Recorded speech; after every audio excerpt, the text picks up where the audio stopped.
ಬುದ್ಧಿನೂ ಕೊಟ್ಟರೆ 6 ತಿಂಗಳು ಸಜಾ 3 ತಿಂಗಳು ಜುಲ್ಮಾನು ಕೇಳ್ಕೊಳ್ಳಪ್ಪ ಕೇಳ್ಕೊಳ್ಳಿ.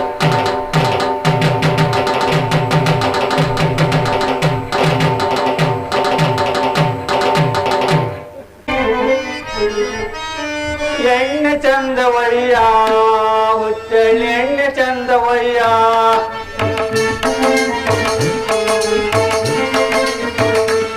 ಎಣ್ಣೆ ಚಂದವಯ್ಯ ಹುಚ್ಚಳ್ಳಿ ಎಣ್ಣೆ ಚಂದವಯ್ಯ ಹುಚ್ಚಳೆಣ್ಣೆಯೋ ಬೇವಿನ ಎಣ್ಣೆಯೋ ಹೊಂಗೆ ಎಣ್ಣೆಯೋ ಹಿಪ್ಪೆ ಎಣ್ಣೆಯೋ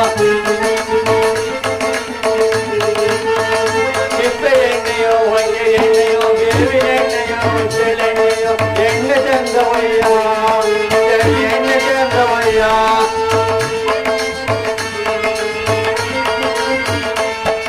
ಎಣ್ಣೆ ಚಂದವಯ್ಯ ಹುಚ್ಚಳಿ ಎಣ್ಣೆ ಚಂದವಯ್ಯ ಎಣ್ಣೆ ವೆಂಕಟರವ ಎಣ್ಣೆ ಮಾಂತುಣ್ಣೆ ಎಣ್ಣೆ ಐತೆ, ಆಮೇಲೆ ಅಳಿಂಗುಳು ಬಡಿಸೋ ಎಣ್ಣೆ ಐತೆ, ದೀಪ ಹಚ್ಚೆ ಎಣ್ಣೆ ಐತೆ, ಹೊಂಗೆ ಎಣ್ಣೆ, ಹಿಪ್ಪೆ ಎಣ್ಣೆ, ಹುಚ್ಚಳ್ಳಿ ಎಣ್ಣೆ ಎಲ್ಲ ಎಣ್ಣೆ ಐತೆ. ಬರ್ರವ ಈಗ ಎಣ್ಣೆ ಬಿಡಿಸ್ಕೊಳ್ಳಾರೆ ಕಮ್ಮಿ ಆಗ್ಬಿಟ್ಟಾರ. ಎಲ್ಲ ಈ ತೆಲಗೆ ಹಾಕ ಎಣ್ಣೆ ಉಣ್ಣ ಎಣ್ಣೆ ಎಲ್ಲ ಬಿಟ್ಬಿಟ್ಟವ್ರೆ, ಬರೀ ಪುಳಿ ಎಣ್ಣೆ ಹಿಡ್ಕೊಂಡವ್ರೆ. ಬರ್ರವ ಎಣ್ಣೆ ಸಾಕಾಗೋಯ್ತು, ಬೀಜ ನರ್ಕಿ ನರ್ಕಿ ನರ್ಕಿ ಒಬ್ಬರು ಬೀಜದಲ್ಲಿ ಒಂದ್ ತೊಟ್ಟು ಎಣ್ಣೆ ಅನ್ಕಲ್ಲ. ಮಳಿಲ್ದೆಯ ಭೂಮಿ ಒಣಗಿ ಒಂದು ಬೀಜದಲ್ಲೂ ಎಣ್ಣಿಲ್ಲ, ಹಿಪ್ಪೆ ಬೀಜ ಮಾರರಿಲ್ಲ, ಬೇವಿನ ಬೀಜ ಆಯರಿಲ್ಲ, ಹುಚ್ಚಳಿ ಬಿಡಿಯಕ್ಕಲ್ಲ. ಏನ್ ಮಾಡ್ಲಿ, ಈ ಗಾಣಿಗರು ಬದುಕು ಸಾಕಾಗಿದೆ. ಅದ್ರಲ್ಲಿ ಬೇರೆಯ ಈ ನನ್ನ ಹೆಂಡತಿ ಮುಂಡೆ ನನ್ನ ಹೆಂಡತಿ ತಿಂದು ಯಾವಾಗ ಹೆಗಲ್ ತೊಳ್ಕೊತೀನೋ ಅವತ್ತು ಸಂತೋಷ ಆಯ್ತದ. ಹೋಗಿ ಎರಡ್ ಗೆಚ್ಚಿಲ್ಲ ಬಿಚ್ಕೊಂಡು ಬೇರೆಯವ್ರ ಮನೇಲಿ ಕೂತ್ಕೊಂಡು ಅಂದ್ರೆ ಮನೆ ಸುದ್ದಿ ಒಂದು ಇಲ್ಲ. ಬೇರೆ ಮಾತು ಇನ್ನೇನ್ ಮಾರಿಯಪ್ಪ ಬಂದ್ಬಿಡ್ತು, ಎಲ್ಲ ಬೀಜ ಬಂದು ಬಿದ್ದವೆ, ನರ್ಕರಿಲ್ಲ. ನನ್ನ ಸೊಸೆ ಅಪ್ಪಗೇನೋ ಗೋಸಾರಲ್ಲ ಅಂತ ತವ್ರಿಗೆ ಹೋದವಳು ಇನ್ನೂ ಬರ್ಲಿಲ್ಲ. ಆ ಮಗ ಇದ್ರೆ ನನ್ಗೆ ಹೊತ್ತಿಗೆ ಒಂಚೂರು ಹಿಟ್ಟು ಕೊಡೋದು. ಈ ನನ್ನ ಮಗ ಅಯ್ಯೋ ಅವ್ನು ಯಾಕೆ ಕೊಟ್ಟಿದ್ನು, ಅವನು ಹೆಂಡತಿ ಕರ್ಕವ ಗುಡ್ಡಿ ಏನೂ ಇಲ್ಲ. ಒಂದ್ ಬೀಜ ನರ್ಕೋದಿಲ್ಲ, ಒಂದ್ ಹಸಿ ಹುಲ್ಲು ಆಗೋದಿಲ್ಲ. ಬೇಡ ಎಲ್ಲಿ ಹೋದೋ ಗೊತ್ತಿಲ್ಲ, ಹೋಯ್ತೀನಿ. ಈ ಗಾಡಿ ಸೊಪ್ಪು ಮುರಿದಂಗಾಯ್ತು, ಮಗನಿಗೆ ಹೆಣ್ಣು ಹೊಡೆದಂಗಾಯ್ತು ಅಂತ ಎಣ್ಣೆ ಮಾರ್ದಂಗಾಯ್ತು. ಹೋಯ್ ನನ್ನ ಸೊಸೆ ಕರ್ಕೊಂಡ್ಬಂದು ಪಟ್ಕೊಂಚೂರಿ ನೀ ಹಿಟ್ಟು ಕೊಡಂಗೆ ದಾರಿ ಮಾಡ್ತೀನಿ, ಇಲ್ಲ ಅಂದ್ರೆ ಹೊಡೆದ್ ಬಿಡ್ತಾರೆ. ಊರ್ ಜನ ಎಲ್ಲ ಬೀಜ ತಂದು ಮನೆ ತುಂಬಿವ್ರೆ. ಹಾ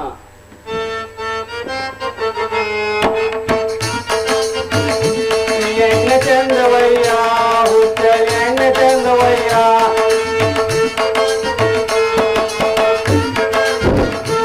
ಎಣ್ಣೆ ಚಂದವಯ್ಯ ಹುಚ್ಚಳಿ ಎಣ್ಣೆ ಚಂದವಯ್ಯ ಹುಚ್ಚಳೆಣ್ಣೆಯೋ ಬೇವಿನ ಎಣ್ಣೆಯೋ ಹೊಂಗೆ ಎಣ್ಣೆಯೋ ಹಿಪ್ಪೆ ಎಣ್ಣೆಯೋ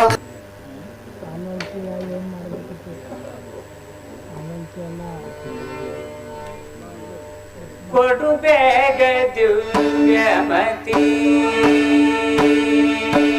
ಕೊಡು ಬೇಗ ದಿವ್ಯಮತಿ ಸರಸ್ವತಿ ಕೊಡು ಬೇಗ ದಿವ್ಯಮತಿ ಸರಸ್ವತಿ ಕೊಡು ಬೇಗ ದಿವ್ಯಮತಿ ಸರಸ್ವತಿ ಕೊಡು ಬೇಗ ದಿವ್ಯಮತಿ ಸರಸ್ವತಿ ಕೊಡು ಬೇಗ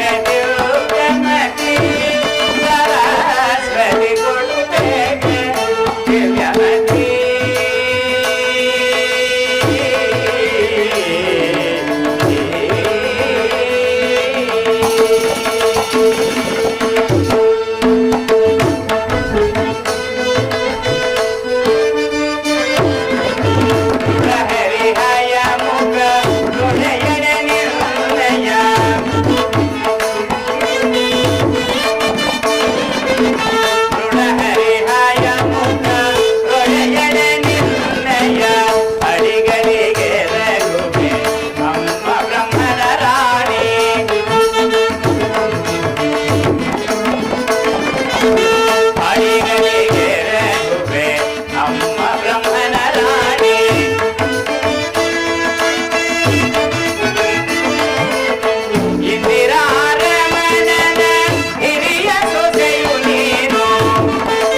ದೇವತೆ ಸರಸ್ವತಿ ಶಾರದಾಂಬೆ ಕಾಪಾಡು ಕಾಪಾಡು.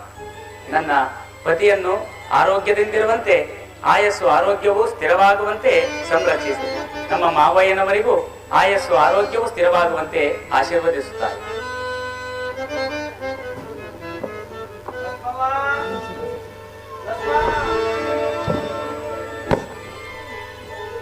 ಮಾವಯ್ಯ, ಲಕ್ಷ್ಮವ್ವ, ಮಾವಯ್ಯ ಇದೇವಾ? ಈಗ ಬಂದಿರಾ? ಹೋಗೋ ಕಣವ, ಈಗ ಬಂದೆ. ಬನ್ನಿ ಮಾವಯ್ಯ, ತುಂಬಾ ಸಂತೋಷವಾಯ್ತು ನೀವು ಬಂದದ್ದು. ನೀನ್ ಒಬ್ಳೆ ನನ್ ಬಂದು ಸಂತೋಷ ಪಡೋ.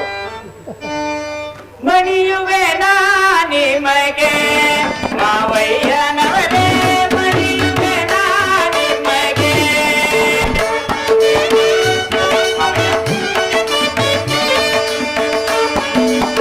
ಮಣಿಯುವೆ ನಿಮಗೆ ಮಾವಯ್ಯನವರೇ, ಮಣಿಯುವೆ ನಿಮಗೆ.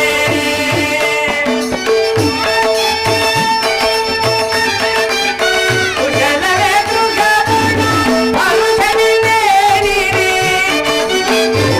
ಎಲ್ಲರೂ ಪ್ರೇಮವೇ.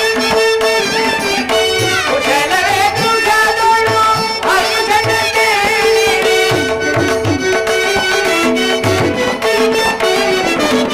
ಹೊರಿತದಿ ತೆರಳಿರಿ ನಂಬೆಯ ಪುರಕ್ಕೆ.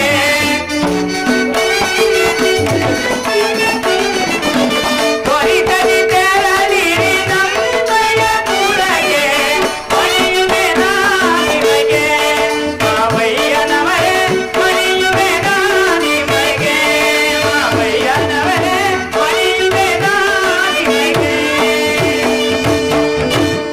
ಮಾವಯ್ಯ, ನೀವು ಬಂದದ್ದು ನನಗೆ ತುಂಬಾ ಸಂತೋಷವಾಯಿತು. ಊರಿನಲ್ಲಿ ಎಲ್ಲರೂ ಕ್ಷೇಮವೇ? ಎಲ್ಲ ಸಂದಾಗ ಇರ್ತವ. ನನ್ನ ಪತಿಯವರು ಆರೋಗ್ಯದಿಂದಿರುವರೆ? ನಾನು ಹೇಳ್ತಿ ಮಗ ಏನಾಗೈತೆ ಚೆನ್ನಾಗಿ. ಹಾಗೆ ಅತ್ತೆಯವರು ಕ್ಷೇಮವೇ? ನೀನ್ ನಮ್ಮ ಅತ್ತೆ ಕೆಮ್ಮು, ನಮ್ಮ ಅತ್ತೆ ಚೆನ್ನಾಗಿವಳ ಅಂತ ಅವಳು ನನ್ನ ಶ್ವಾಸೆ ಚೆನ್ನಾಗಿವಳ ಅಂತ ಯಾವತ್ತೂ ಕೇಳಕ್ಕ ಅವಳು ಬಾಯ್ ಕೊಡ. ಚೆನ್ನಾಗಿವಳ, ಅವಳಿಗೆ ಏನಾಗವಳೆ ತಿಂದು ತಿಂದು. ಅವ್ವ, ಹಾ, ಊರ್ಗ್ ಹೋಗ್ಬೇಕನ್ವ. ಆಯ್ತು ಮಾವಯ್ಯ. ಊರಲ್ಲಿ ಬೀಜ ಬಂದಿಟ್ಬಿಟ್ಟವೆ. ಈ ಬೀಜದ ಕಾಲ, ಈ ಎಣ್ಣೆ ಬೀಜ ನರ್ಕರಿಲ್ಲ. ನಿನ್ ಗಂಡ ಮನೆ ಸೇರಲ್ಲ. ಇವಳು ನನ್ಗೆ ಹಿಟ್ ಕೊಡಕ್ಕಲ್ಲ, ಒತ್ತರ ಗೆದ್ದೋದಳು, ಅದು ಹೇಳ್ತಾರೆ ಗೊತ್ತಲ್ಲ. ಊರ್ಗ್ ಹೋಗ್ಬಿಡಂಕ ಬರ. ಆಯ್ತು ಮಾವಯ್ಯ, ಪ್ರಯಾಣದ ಆಯಾಸವನ್ನು ಪರಿಹಾರ ಮಾಡಿಕೊಳ್ಳಿ, ಊಟವನ್ನು ಮಾಡಿ ಸ್ವಲ್ಪ ವಿಶ್ರಾಂತಿಯನ್ನು ಪಡೆಯಿರಿ, ಆನಂತರ ಊರಿಗೆ ತೆರಳೋಣ. ಆಗಬಹುದೇ? ಹೋಯ್ತ ವಿಶ್ರಾಂತಿ ಪಡ್ಕೊಂಡ್ರೆ ಆಯ್ತು. ಭಾರವಾತ ಹೋಗಿ. ಇಲ್ಲ, ಬನ್ನಿ ಮಾವಯ್ಯ. ಆಯ್ತು ಬನ್ನಿ. ಹೇಳಿದ ಮಾತು ಕೇಳ್ದೆ.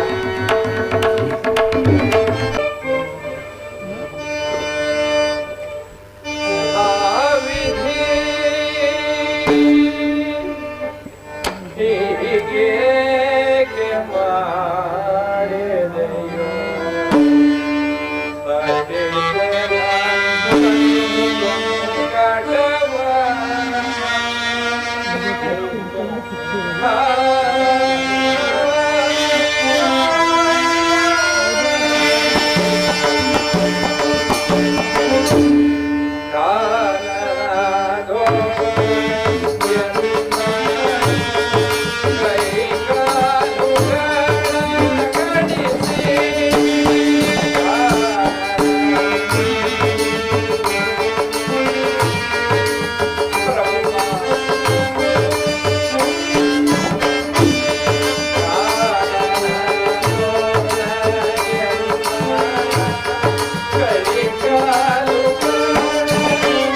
ನನ್ನ ಪ್ರಾಣವನ್ನು